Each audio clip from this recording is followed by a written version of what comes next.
perang Badar ini disebut juga dalam Al-Quran sebagai Yaumul Furqan, hari yang membedakan antara hak dan yang batil. Ada juga yang mengatakan bahwa Badar itu disebut Yaumal Taqal Jama'ah. Itu dalam Quran, Yaumal Furqan dan Yauma Iltaqal Jama'ah. Iltaqa itu artinya berjumpa, jam'an itu dua pasukan besar. Dan disebut Badar, ada yang mengatakan karena Badar itu diambil dari nama orang, Badar Al-Kinani. Ada juga yang mengatakan Badar itu sebuah sumur yang terletak di gurun pasir yang disebut dengan tempat peperangannya, akhirnya dinisbatkan kepada sumur Badar itu.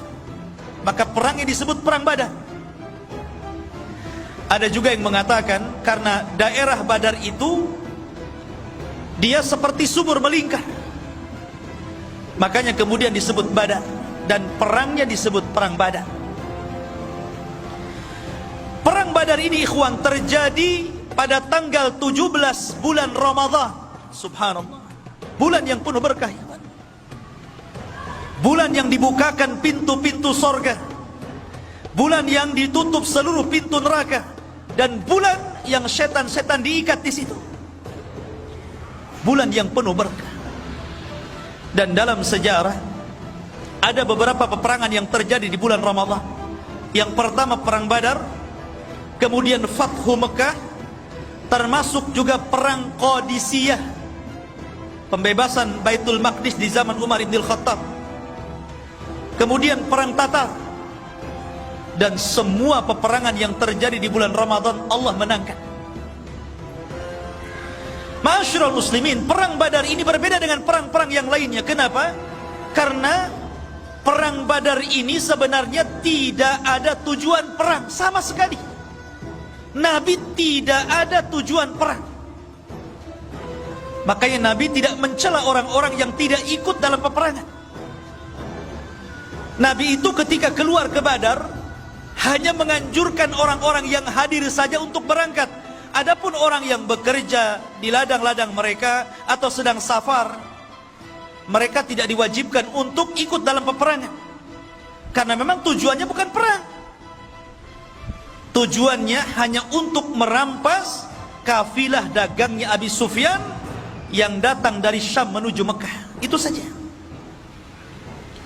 Kenapa Nabi SAW ingin merampas itu? Apa yang ada pada Abi Sufyan? Karena Nabi ingin mengambil haknya kembali. Dahulu Nabi SAW ketika berdakwah di kota Mekah, apa yang terjadi? Dimusuhi, diancam, bahkan hendak dibunuh.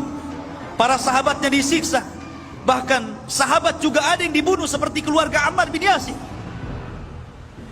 Maka ketika itulah Allah mengizinkan mereka hijrah. Ketika hijrah, mereka tidak membawa kecuali sehelai baju di badannya. Orang-orang Quraisy merampas harta mereka, merampas rumah mereka, merampas kebun mereka, merampas bisnis mereka. Maka Nabi ingin mengambil haknya kembali. Maka Nabi SAW tidak banyak membawa orang, hanya 314 orang saja. Persis seperti tentara Talut ketika melawan Jalut, persis jumlahnya. Dan perang Talut ketika melawan Jalut pun terjadi di bulan Ramadhan, dan jumlahnya sama itu. Jumlah tentara Talut 314, jumlah tentara Rasul yang ke Badar sama 314 orang, dengan 2 kuda, hanya 2 kuda saja, dan 3 unta. Itu pun untanya gantian tuh. Disebutkan bahwa Nabi SAW menunggang unta bertiga gantian. Abu Lubabah, kemudian Ali bin Abi Thalib, dan Nabi SAW. Kemudian unta satunya Mikdad dan yang lainnya. Jadi bolak-balik gantian, karena Badar itu cukup jauh juga, berkilo-kilo dari Madinah. Lah ketika itu Nabi SAW justru yang lebih banyak jalan dibandingkan naik. Lihat, harusnya Nabi itu lebih banyak menunggang dibandingkan berjalan, kan? Itulah sosok pemimpin, ikhwan. Ketika itu Ali dan Abu Lubabah malu, masa Nabi jalan kaki, saya naik unta. Maka kata Ali radhiyallahu an, ya Rasulullah, lebih Anda saja yang naik, kami yang berjalan. Maka Rasul mengatakan, ya Ali, kalian tidak lebih kaya pahala dibandingkan diri, dan kalian tidak lebih kuat fisiknya dibandingkan diri. Sudah, naik saja. Ma'asyiral muslimin yang dimuliakan Allah Subhanahu wa ta'ala. Maka ketika Nabi SAW bergerak, kemudian mengutus orang untuk memeriksa kafilah itu tentang benar dan tidaknya, akhirnya Rasul mendapatkan kepastian bahwa kafilah Abu Sufyan telah bergerak dari Syam. Abu Sufyan ini tidak bodoh, orang cerdas. Ketika dia mendengar isu bahwa dia akan diserang oleh Rasul dan pasukannya, dia pun mengutus orang untuk mengecek ke Badar. Tidak puas, dia cek sendiri. Sampai di Badar gak ada orang, kecuali orang-orang yang memang tinggal di situ, beberapa orang saja. Kata Abu Sufyan kepada orang-orang yang tinggal di Badar, ada nggak pergerakan atau orang-orang ramai yang menuju ke sini? Orang situ tidak tahu. Karena Nabi SAW dalam setiap peperangan selalu menggunakan taktik tawari. Tawari itu artinya, pamannya nih, dari sini ke Batam Center harusnya melewati jalan yang harusnya dilalui jalan besar, tapi dia mungkin belok ke Bengkong dulu sana. Itu namanya tawari. Setiap peperangan Rasul seperti itu, kecuali dua peperangan. Pertama perang Badar, yang kedua perang Tabuk. Itu betul-betul dilalui dalam jalan aslinya. Kenapa Nabi di perang Badar tidak tawari? Karena Allah sudah menjanjikan kemenangan. Allah sudah turunkan ayat menjanjikan kemenangan dan akan mengutus para malaikat untuk menolong Rasul. Makanya Rasul gagah berani berjalan. Ma'asyiral muslimin, jadi Abu Sufyan ini mencari-cari, rupanya tidak ada pergerakan di situ. Tapi Abu Sufyan kemudian mendengar berita ada dua orang yang lewat di sini. Rupanya Abu Sufyan mencari bekas-bekasnya itu. Ketemulah kurma yang jatuh dan dia tahu itu kurma Madinah. Kata Abu Sufyan, benar. Ini Rasul ini sudah membawa pasukan. Ini kurma Madinah. Di sini tidak ada kurma. Dari situlah kemudian Abu Sufyan pun langsung membelokkan rute jalannya untuk menyelamatkan dagangannya. Dan dia mengutus Dhamdam. Dia mengatakan, ya Dhamdam, berapa hari kau bisa berjalan ke Mekah, ke Quraisy? Kata Dhamdam, 2 minggu. Kata Abu Sufyan, bagaimana kalau seandainya ku beri ongkos 5 kali lipat daripada ongkos biasa, tapi kau harus sampai 2 hari sampai di sana. Bisa bayangkan, 2 hari yang ditempuh 2 minggu jadi 2 hari pakai kuda. Gimana nasib kudanya itu? Ya tentu dia tidak istirahat kan gitu, 2 hari harus sampai. Maka Dhamdam pun kemudian dengan berjalan kencang menuju mana? Menuju Quraisy, ingin memberitahu Abu Jahal. Sampai di Quraisy, dia udah kecapean, udah kecompang-camping semuanya kan. Dia pun naik ke atas bukit.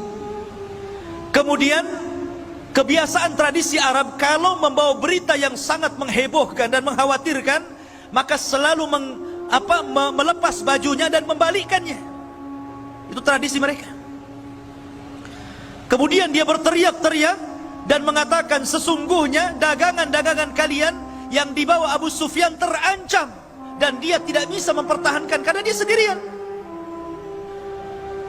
Maka mendengar bahwa harta-harta mereka akan dirampas Rasul dan para sahabatnya, maka Utbah dan Abu Jahal, Fir'aunnya umat ini, langsung bergerak mengumpulkan seluruh orang-orang Quraisy dan memaksa untuk keluar semuanya. Tidak boleh satupun yang tinggal. Kalaupun dia tidak ikut dalam perang, minimalnya dia harus menggantikan dan membayar orang sebagai gantinya.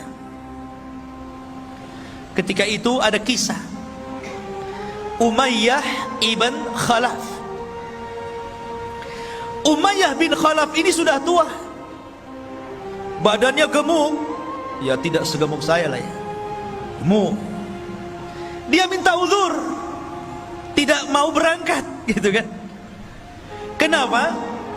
Karena sebelumnya ada tokoh syair, tukang penyair, tokoh paling hebat, tukang syairnya Arab ya. Dia mengatakan, kalau kalian tetap keluar membantai Muhammad dan pasukannya, sama saja kalian membantai anak dan saudara kalian. Bukankah mereka adalah kerabat-kerabat kalian juga di sini? Lebih baik sudah tinggal di sini. Tapi Abu Jahal mengatakan tidak. Kita akan berangkat, kita akan bunuh Muhammad dan pasukannya. Setelah itu kita akan bernyanyi, kita akan minum khamar, dan kita akan rayakan kemenangannya. Dan tidak ada yang bisa untuk menakut-nakuti Arab setelah ini. Ketika itu Umayyah bin Khalaf, dia minta uzur. Nampaknya saya tidak bisa berangkat. Abu Jahal cerdas, ini Umayyah ini pimpinan nih. Kalau dia tidak ikut, kabilahnya bisa tidak ikut. Akhirnya kemudian dia bawa kayu gaharu. Antum tahu gaharu? Yang dibakar itu? Di Jabal Uhud ada tuh. Kayu gaharu. Kayu gaharu itu zaman itu digunakan untuk pewangian perempuan. Jadi kalau perempuan mau kawin, biasanya diletakkan kayu dibakar, kemudian bajunya itu dikebas-kebaskan biar wangi. Kayu gaharu. Artinya itu untuk perempuan. Abu Jahal membawa kayu gaharu, diletakkan di depan Umayyah bin Khalaf. Kata Umayyah, ngapain kamu bawa gaharu ke sini? Ya, karena engkau perempuan. Kalau engkau laki-laki, engkau akan ikut perang. Lihat cerdas. Ya. Akhirnya kemudian bangkit keberaniannya. Kenapa Umayyah itu takut berperang? Karena dia pernah mendengar ramalan dari siapa? Dari kawannya, Sa'd bin Mu'adz. Sa'd bin Mu'adz ini pemimpin Ansar, dan dia berkawan dengan Umayyah di masa jahiliyah, dan di masa Islam pun tetap baik. Jadi ketika Sa'd ibn Mu'adz ini umrah, ingin tawaf gitu kan di Ka'bah, dan dia sudah masuk Islam, Umayyah bin Khalaf ini siap menjamin keamanannya. Karena dia tahu siapa ini pembesar orang-orang Ansar, orang-orang Madinah, orang-orang Yathrib. Tapi kemudian ketika ketemu dengan Abu Jahal, tidak suka Abu Jahal, kemudian mengancam untuk membunuhnya. Tapi Sa'ad Ibnu Mu'adz ini mengancam balik Abu Jahal, kalau engkau ingin membunuhku wahai Abu Jahal, ingat, seluruh orang-orang yang berniaga dari Mekah ke Syam, rutenya lewat jalur rute jalanku. Akan kusuruh anak buahmu membantai kamu dan orang-orang yang berdagang ke Syam. Ketika itulah, karena Umayyah tidak membelanya, dia mengatakan, ingat wahai Umayyah, aku pernah mendengar Nabi SAW mengatakan bahwa engkau akan dibunuh. Engkau akan dibunuh. Disitulah dia terkenang dengan ramalan Sa'd bin Mu'adz, makanya dia nggak mau berangkat. Karena dia tahu bahwa tidak mungkin Sa'd ini bicara sembarangan. Tapi cerdas lagi Abu Jahal, biar dia mau perang dibuat kayak gitu kan. Kamu ini perempuan, bukan laki-laki. Kalau laki-laki berangkat jihad. Akhirnya bangkit, diajak juga anaknya. Semuanya keluar kecuali kabilah Bani Adi dan Abu Lahab. Abu Lahab tidak keluar, dan dia menggantikan orang dan membayarnya untuk keluar. Karena itu syaratnya, kalau tidak ikut perang harus ganti orang dan bayar. Keluar semuanya ikhwan, jumlahnya 1000 lebih. Berangkat mereka. Lah Nabi SAW, ikhwafidin muliakan Allah subhanahu wa ta'ala, di sisi lain, maka Nabi SAW kemudian mendengar ada pasukan besar yang digerakkan oleh para pembesar Quraisy Sementara Rasul ini gak ada persiapan, bukan mau perang kok. Mereka hanya untuk menghadang kafilah Abu Sufyan, sehingga peralatan perang juga ala kadarnya, persiapan juga ala kadarnya, tidak punya pengalaman perang. Makanya Nabi SAW bermusyawarah ketika itu, karena ini urusannya orang-orang muhajirin, bukan orang-orang ansor. Ini kan urusannya orang muhajirin, orang ansor nggak terlibat di sini. Nabi itu kan ingin mengambil hak orang-orang muhajirin, orang ansor nggak ada urusan di sini. Tapi orang ansor itu solidaritasnya luar biasa, ukhuwahnya luar biasa. Makanya dia mengirim pasukan jauh lebih besar dibandingkan muhajirin. Muhajirin 80 orang saja, lebihnya orang ansor dari 314 itu. Luar biasa. Kalau dalam tentara itu jiwa korsanya itu nggak mau tuh, tolong juga. Maka Rasul mengatakan kepada orang-orang Ansar, wahai orang-orang Ansar, ini perkara muhajirin, tapi musuh di depan kita ini macam mana? Seolah-olah Rasul SAW mengisyaratkan agar mereka ikut bergabung. Ketika itulah pemimpin Ansar tegak, namanya Sa'd bin Mu'ad, yang ketika kematiannya arsy Allah guncang, 70.000 malaikat turun. Dia bangkit dan mengatakan, ya Rasulullah, perintahkan sesukamu, kami akan melakukan apapun kehendakmu. Oh, senang Rasul, ada dukungan orang-orang Ansar. Dari sini Nabi SAW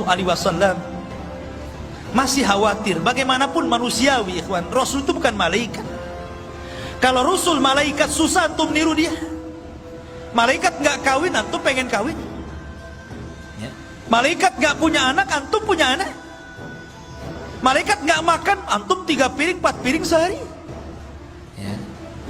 Malaikat tidak kencing, tidak berak.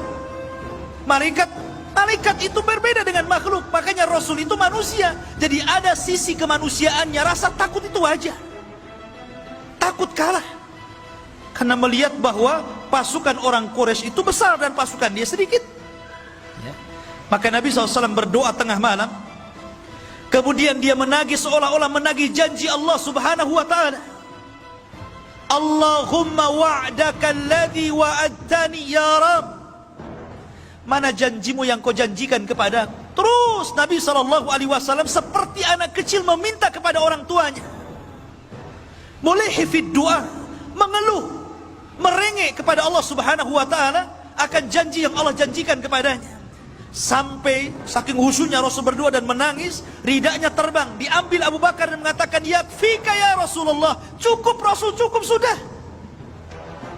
Maka Rasul mengatakan, Allahumma intahlik hadhil isabah falan tu'bad abada. Ya Rabb, kalau kau hancurkan kelompok yang sedikit ini, maka engkau tidak akan ada yang menyembah lagi di permukaan bumi.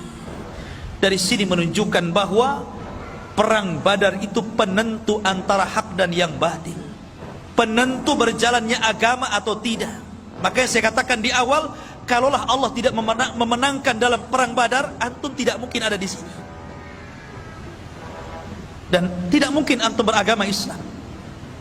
Mungkin antum sudah para penyembah berhala seperti orang-orang Quraisy. Masyarul muslimin yang dimuliakan Allah Subhanahu wa ta'ala. Dari situlah kemudian Nabi SAW diwahyukan dan dijanjikan dengan apa? Dengan 1000 malaikat akan diturunkan. Kemudian Allah Subhanahu wa ta'ala janjikan lagi, in tattaqu wa tasbiru, kalau engkau bertakwa dan terus bersabar, yumdidkum bisalasati alafin minal malaikah, ku tambah lagi 3000, 4000 jadinya. Kemudian di hari peperangan Allah kirim 5000 pasukan malaikat dipimpin Jibril dan sahabat dipimpin Rasul. Coba kalau peperangan ini para sahabat dipimpin Nabi, sementara malaikat dipimpin Jibril, siapa yang bisa mengalahkan perang ini? Ini malaikat ikut campur masalahnya. Lain dengan perang Uhud. Sebenarnya perang Uhud itu malaikat akan membantu, cuman karena ada kesalahan dari kalangan para sahabat menentang perintah Rasul, jadi terjadi kekalahan.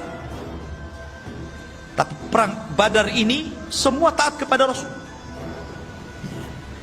Lah makanya ikhwafin muliakan Allah Subhanahu wa ta'ala, Ketika pada hari yang ditentukan inilah, maka Nabi SAW ketika itu memilih tokoh-tokoh untuk menjadi pemimpin perang.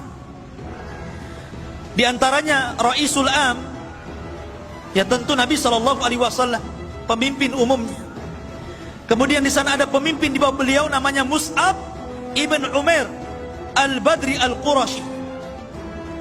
Kemudian dari kalangan muhajirin dibentuk lagi kelompok-kelompok kecil dan dipimpin Ali bin Abi Thalib. Dan dari kalangan Ansar dipimpin oleh pemimpinnya sendiri Sa'd bin Mu'adz.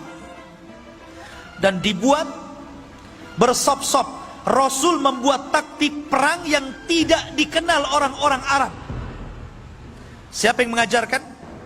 Allah yang mengajarkan. Ya. Bahkan Nabi SAW sebelum berperang itu membariskan saf seperti Anda dalam sholat. Bagaimana Anda dalam sholat? Tentu antum akan baris kan? Akan merapatkan safnya. Ya. Saf salat gimana? Tumit dengan tumit berjumpa, bahu dengan bahu berjumpa.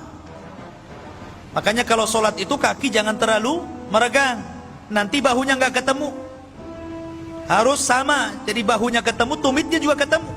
Itu namanya merapatkan saf dan meluruskannya. Kalau seperti itu pasti lurus tuh sholatnya. Ini mah enggak ya, imamnya ngomong apa? Rapatkan saf kalian. Tapi ketika sang imam jadi makmum, dia pula yang tidak merapatkan safnya. Cemana pula imam? Masyarul muslimin yang dimuliakan Allah Azza wa Jalla. Lah setelah itu kemudian Nabi SAW membariskan. Ada satu kisah ketika Rasul membariskan saf tentara ini. Ada yang mengatakan ada seorang namanya Sawad, ada yang mengatakan Ukasa bin Mihsan. Jadi orang itu lurus barisnya, ini agak ke depan nih. Maka Nabi SAW mengambil tongkat kemudian memukul perutnya supaya mundur. Nabi SAW tegas ya. Rupanya kejadian ini teringat satu kisah di saat akhir wafatnya Nabi SAW. Ketika Nabi SAW sudah sakit parah, kemudian mengumpulkan para sahabatnya dan mengatakan di hadapan para sahabatnya, wahai manusia, ya ayyuhan nas, man kuntu dharabtu dhahran fahada dhahri falyaqtas minni. Wahai manusia, siapa yang dulu pernah kupukul punggungnya, nih punggungku kisah sekarang. Ketika itu semua para sahabat terdiam. Tidak mungkin para sahabat bicara ketika bicara Rasul. Tidak mungkin para sahabat berani ketika Nabi sedang berceramah. Tiba-tiba ada seorang sahabat bangkit kemudian mengatakan, ana ya Rasulullah, ma dumta talabtal qasas fa ana aqtas mink. Selama engkau menuntut kisos, saya ingin mengkisos dirimu. Semua melihat sahabat ini. Kurang ngajar nih sahabat ini. Ya. Nabi sudah sakit, tiba-tiba bangkit kemudian mengatakan seperti itu. Ali datang, ya Rasulullah, biar saya yang dipukul. Abbas datang mengatakan, ya Rasulullah, biar saya yang dipukul. Kata Rasul, dia biar dia kisos aku. Rupanya laki-laki itu namanya Ukasa bin Mihsan, yang tadi itu di perang Badar dipukul itu. Dia minta kisos dia. Ya. Maka kemudian Ukasa datang kepada Rasul. Rasul kaget, kenapa? Ini Ukasa. Ukasa ini siapa? Satu di antara sahabat yang dimasukkan dalam 70.000 orang yang masuk surga tanpa hisab dan azab. Kata Rasul, ketika dia bermimpi di padang mahsyar, dia melihat ke arah kiri ada umat yang sangat besar. Kemudian malaikat mengatakan, itu bukan umatmu, itu umatnya Musa. Kemudian melihat ke arah kanan ada yang lebih besar lagi, kata Jibril, itulah umatmu. Dan dari umatmu ada 70.000 manusia yang masuk surga tanpa hisab dan tanpa azab. Ciri-cirinya, mereka tidak minta ruqyah, mereka tidak minta dikai, mereka tidak tatayur, dan mereka senantiasa bertawakal kepada Allah Subhanahu wa ta'ala. Ukasah bangkit, Rasul, doakan aku termasuk mereka. Kata Rasul, ku doakan kau termasuk mereka. Maka Rasul kaget, ya Ukas, rupanya engkau. Bukankah aku sudah berdoa kepadamu, engkau dimasukkan 70.000? Kenapa kau meminta kisos kepadaku? Maka Ukasha mengatakan, engkau yang meminta, bukankah kau yang meminta wahai Rasul? Maka saya ingin mengkisos diri.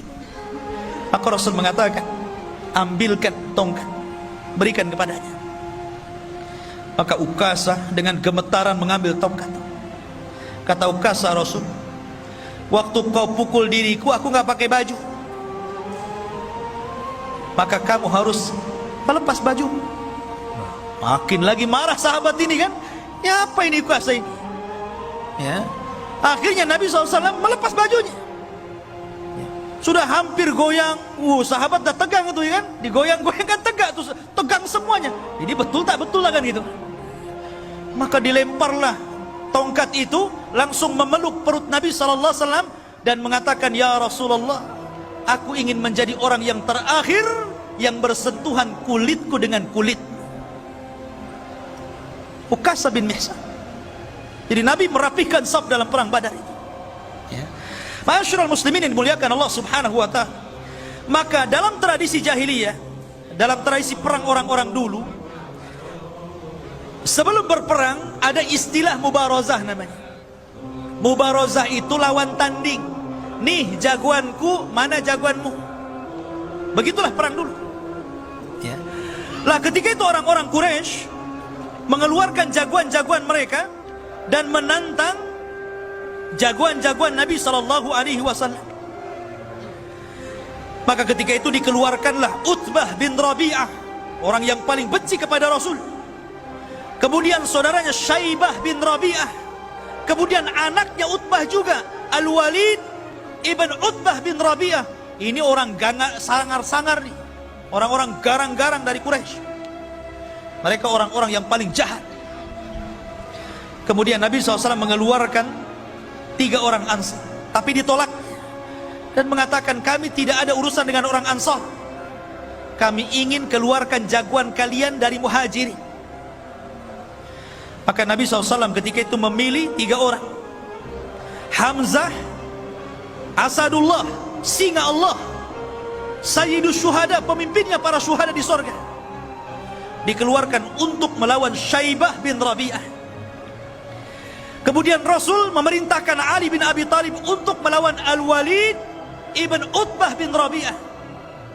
Kemudian Rasul mengeluarkan Ubaidah ibnul Harith dan melawan Utbah bin Rabi'ah.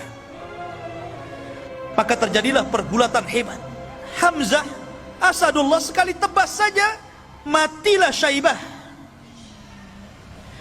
Kemudian melihat Ali kewalahan melawan Utbah, dibantunya ditebas lagi, meninggal Utbah.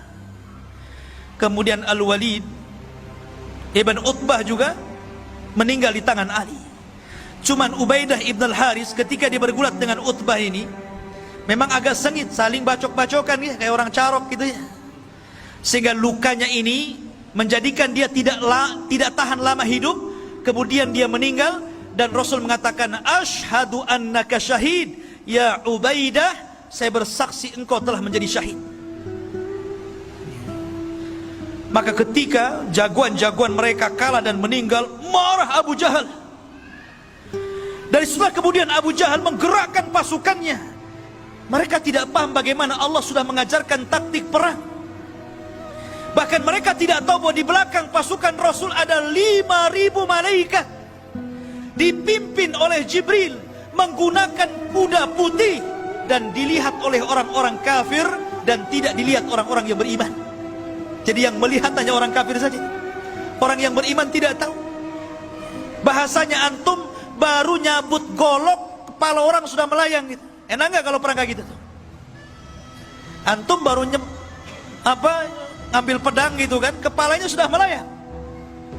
Makanya Allah mengatakan, wa ma ramaita id ramaita walakinnallaha rama.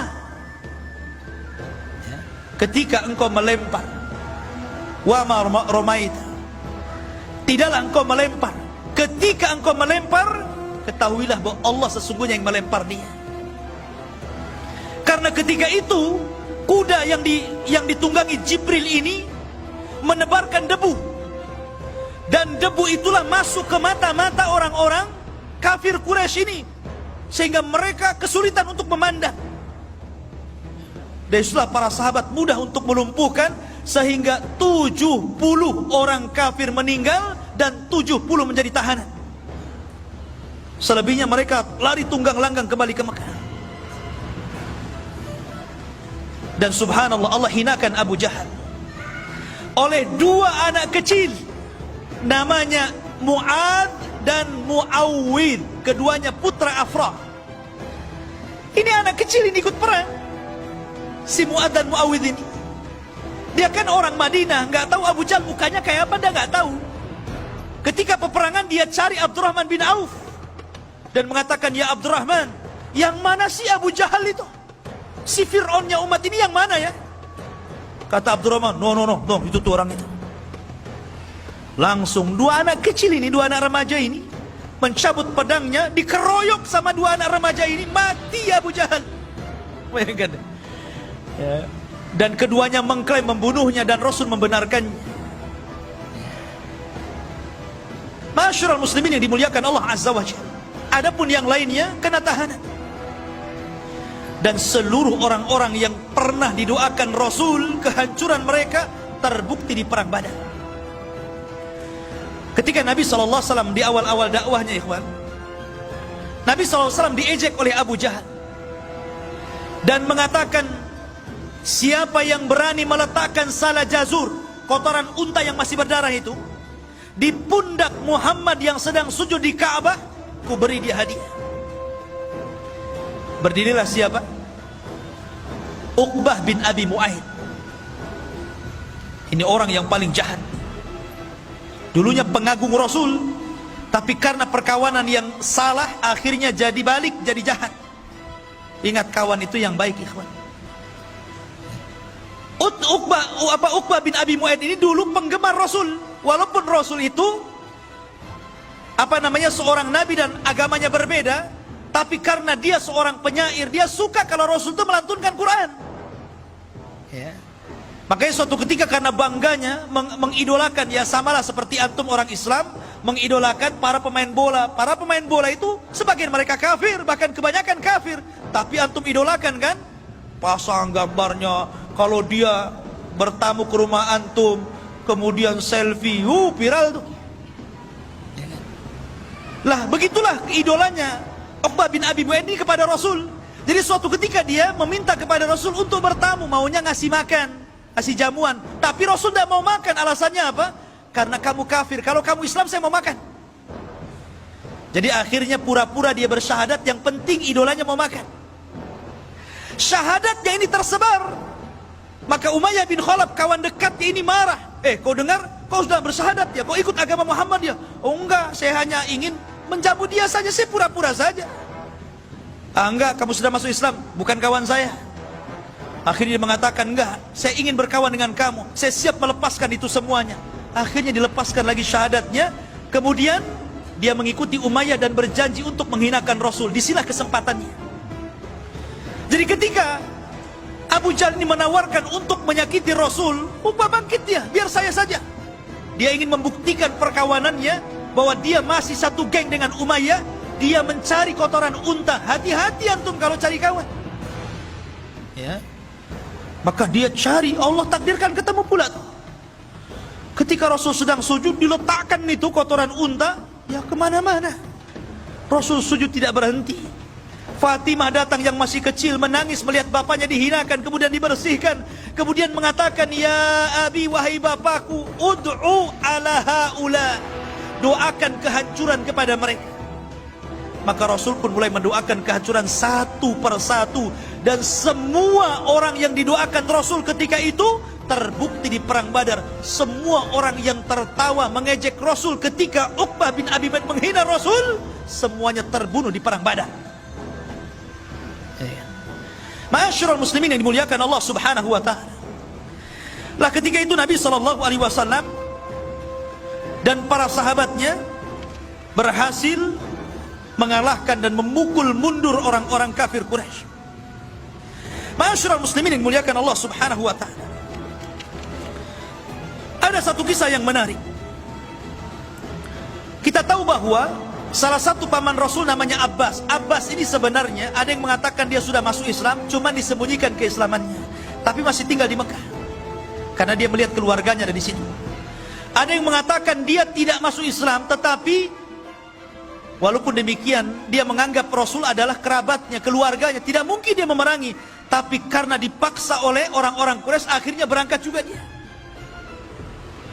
Nabi SAW ketika itu mewanti-wanti kepada para sahabatnya, kalian kalau dalam peperangan berjumpa dengan pamanku Abbas, jangan kalian bunuh. Abu Hudzaifah ketika itu tidak terima dan mengatakan, ya Rasulullah, mereka akan membunuh anak-anak kita, mereka akan membunuh saudara-saudara kita dan keluarga kita. Kenapa kita tidak boleh membunuh Abbas?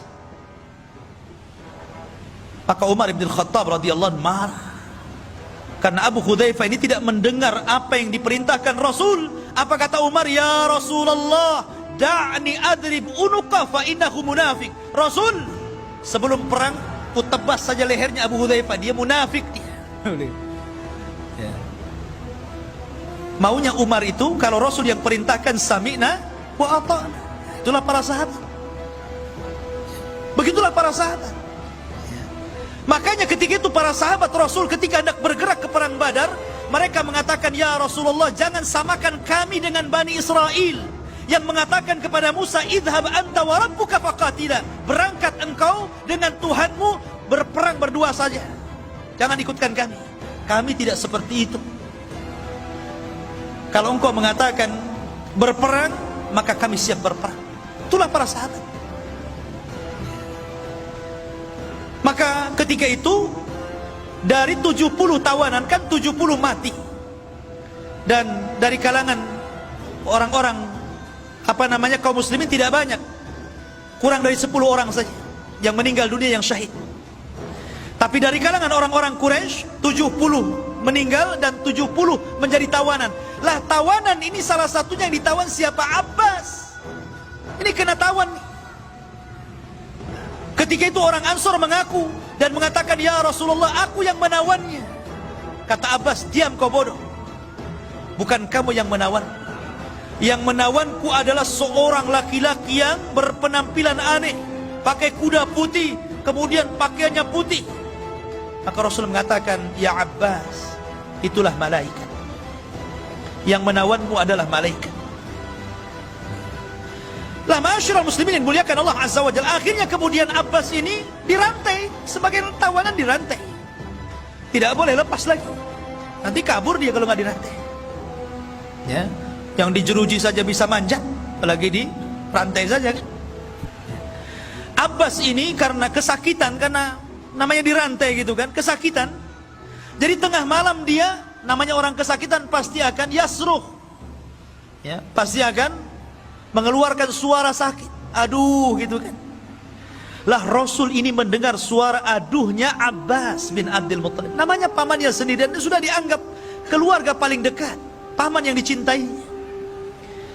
Dia tidak tahan dengan suara yang keluar dari lisan Abbas yang kesakitan itu, sehingga dia tidak tidur sama sekali. Dia sedih melihat Abbas. Tapi Nabi SAW seorang manusia yang adil, ikhwan, yang sangat adil, dan keadilannya harus dicontoh oleh seluruh para pemimpin yang hendak jadi pemimpin. Walaupun dia pamannya, tidak lantas kemudian karena dia kesakitan dia datang, dah kamu itu paman saya lepas saja kan begitu. Enggak, dibiarkan. Cuman Rasul merasa merana saja.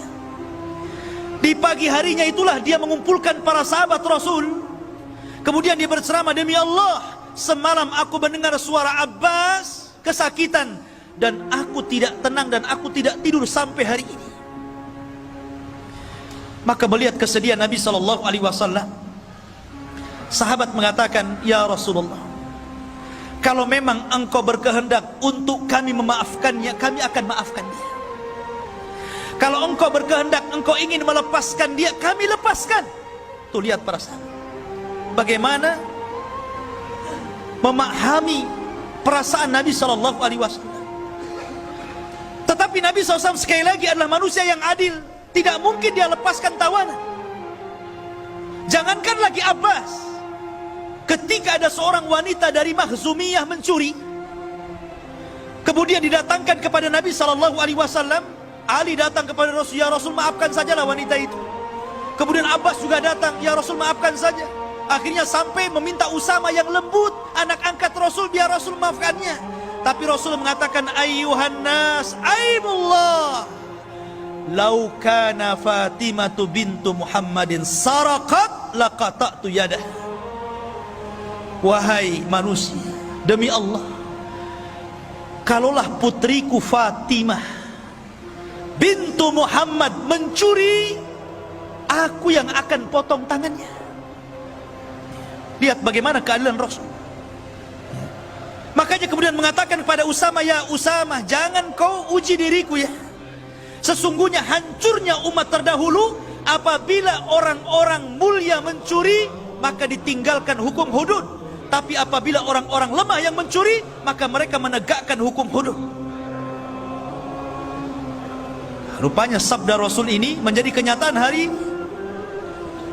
Kalau para pejabat yang mencuri, para koruptor-koruptor itu enak ya, penjaranya jaga enak.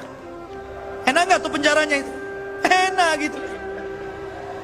Tapi coba kalau yang nyuri itu orang-orang rendah gitu, nyuri nasi bungkus dikejar, dibakar sama ban. Masyarul muslimin yang dimuliakan Allah subhanahu wa ta'ala. Intinya bahwa Nabi SAW membiarkan Abbas, kata Rasul, tidak, biarkan dia terikat. Dan jangan lepaskan siapapun kecuali dia bayar tebusan. Walaupun Abbas, dia harus bayar tebusan. Itulah keadilan, harus ditegakkan, tetap harus ditegakkan, tidak bisa. Ya. Masyarul muslimin yang dimuliakan Allah subhanahu wa ta'ala. Adapun Al-Haris ini saudara Abu Jahal, dia lari. Padahal Al-Haris ini orang yang paling berani di kota Mekah, orang yang paling kuat dia. Tapi dia melihat peperangan yang rasanya tidak mungkin menang, lari dia, takutan. Maka dikejar oleh Hasan ibn Thabit, seorang penyair Rasul, kondang penyair Rasul. Ya, penyair karena di zaman itu media dengan syair. Belum ada YouTube, belum ada Instagram, belum ada WA, nggak ada. Pakai syair. Dikejar sama Hasan, kemudian Al-Haris pun dibunuh di tengah jalan. Ya. Adapun Umayyah bin Khalaf lain lagi ceritanya. Umayyah bin Khalaf ini kawannya Abdurrahman bin Auf, baik dalam semasa jahiliyah ataupun ketika Abdurrahman bin Auf sudah masuk Islam, itu masih berkawan tuh, masih rekan bisnis. Ya, antara Umayyah bin Khalaf dengan siapa? Dengan Abdurrahman bin Auf. Tapi Umayyah ini tidak suka memanggil Abdurrahman. Dulu Abdurrahman bin Auf itu namanya Abduddar namanya. Setelah dia masuk Islam, diganti namanya menjadi Abdurrahman. Orang-orang musyrik Arab itu tidak suka dengan nama Abdurrahman.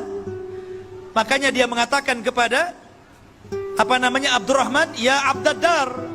Tapi Abdurrahman tidak mau nengok, nggak suka nama itu nama jahiliyah. Makanya antum kalau punya nama yang tidak bermakna, apalagi namanya aneh-aneh gitu kan, ada namanya Jahannam gitu, apa ini antum kasih nama Jahannam? Gantilah. Ya. Jadi dia nggak suka. Akhirnya kemudian kata Umayyah, wahai Abduddar, kalau aku panggil dirimu Abduddar, kau tidak suka. Tapi kalau engkau berkehendak dipanggil Abdurrahman, aku yang tak suka. Ya. Sekarang ku panggil saja dirimu Abdul Ilah. Baru kemudian karena disebut Abdul Ilah, Abdurrahman menengok. Ya, ada apa wahai Umayyah? Umayyah ini tahanan masalahnya. Ya kan? Kata Umayyah, ya Abdurrahman, kita kan sudah berkawan, sudah CS lah kita ini. Tolong lindungi aku. Kita ini berkawan sama semasa jahiliyah, kawan bisnis. Maka kemudian Abdurrahman melihat kasihan kepada Umayyah. Dia mengatakan, ya Muhajirin, ya Ansar, Umayyah bin Khalaf atas tanggunganku, aku yang jamin dia. Oh, mendengar itu Bilal gak terima. Karena Bilal itu disiksa oleh Umayyah bin Khalaf. Ingat ceritanya Bilal? Bilal dibawa ke padang pasir, kemudian ditindih dengan batu panas, kemudian dipaksa murtad, hampir mati Bilal hanya menyebutkan ahadul ahad. Siapa yang menyiksa Bilal? Umayyah bin Khalaf. Tiba-tiba Bilal bangkit dari belakang dan mengatakan, tidak, kata Bilal. Pada orang-orang Muhajirin dan Ansar setuju itu, karena mereka menghormati siapa? Abdurrahman. Siapa yang tidak kenal Abdurrahman? Tapi Bilal bangkit dan mengatakan, inna jauta, gimana? Laula najauta fala najah. Kalau seandainya engkau ingin selamat, maka engkau tidak akan selamat. Kalau seandainya engkau ingin selamat, engkau tidak akan selamat. Maka ketika itu seluruh para sahabat melihat Bilal. Ketika itu Bilal mengacungkan pedang. Maka kemudian para sahabat mengisyaratkan kepada Abdurrahman untuk menunduk, supaya tidak melihat kawannya dibunuh Bilal. Karena itu aib membunuh orang di depan kawannya. Maka Abdurrahman langsung menunduk. Bilal datang menebas leher Umayyah, kemudian menyembelihnya. Ma'asyiral muslimin yang dimuliakan Allah subhanahu wa ta'ala. Itulah tragis tawanan-tawanan yang dahulunya mereka sangat menghina Rasul, akhirnya mereka mendapatkan akibatnya. Maka jangan pernah lecehkan agama. Jangan menghina Allah, jangan menghina Rasul, jangan menghina Al-Quran. Nanti akan ada akibatnya. Ma'asyiral muslimin yang dimuliakan Allah subhanahu wa ta'ala. Kemudian juga ada kisah yang lainnya yang cukup menarik. Dalam perang Badar, ikhwah fillah dimuliakan Allah subhanahu wa ta'ala, kita tahu bahwa tawanan-tawanan ini menjadi khilaf antara Abu Bakar dan Umar. Kata Abu Bakar, ya Rasulullah, mereka itu kerabat kita, masih saudara kita. Bagaimana kalau seandainya yang mampu bayar kita lepaskan, yang gak mampu maafkan saja? Kata Umar, tidak. Mereka musuh Allah dan Rasulnya, mereka harus dibunuh. Lihat, Nabi ini cenderung kepada pendapatnya Abu Bakar, karena Rasul itu rahim. Makanya Rasul dan Abu Bakar itu selalu klop. Maksudnya perasaannya itu halus. Lain dengan Umar. Ya, orang itu kan begitu ya, ada yang lembut, ada yang kasar. Ya, nah memang Nabi Adam juga diciptakan dari benda tanah-tanah yang halus, yang keras. Makanya ada yang halus, ada yang keras kepala kan. Ya. Lah, akhirnya Allah subhanahu wa ta'ala membenarkan ra'yunya siapa? Umar. Pendapatnya Umar dikuatkan sama Al-Quran. Makanya Umar itu disebut mulham. Ucapannya itu selalu menyerempet wahyu. Makanya Rasul kalau mengatakan, kalaulah ada Nabi sepeninggalku, Umarlah orangnya. Dia puji itu. Maka kemudian turunlah ayat, maka Nabi ayyakuna lahu asra hatta yudkhina fil ard turiduna aradal hayatid dunya. Tidak boleh bagi seorang Nabi itu punya tawanan hanya karena ingin merendah kepada kehidupan dunia. Dibenarkan itu ucapan Umar. Dari sinilah kemudian Nabi SAW membuat keputusan tentang tawanan itu menjadi 3. Sebagian mereka yang membahayakan dibunuh,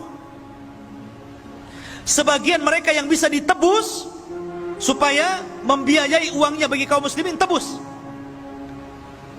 Dan sebagian mereka yang tidak bisa ditebus, maka mereka harus mengajari kaum muslimin.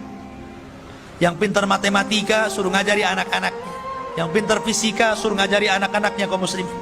Yang pintar Quran, enggak mungkin Quran orang musyrik ya.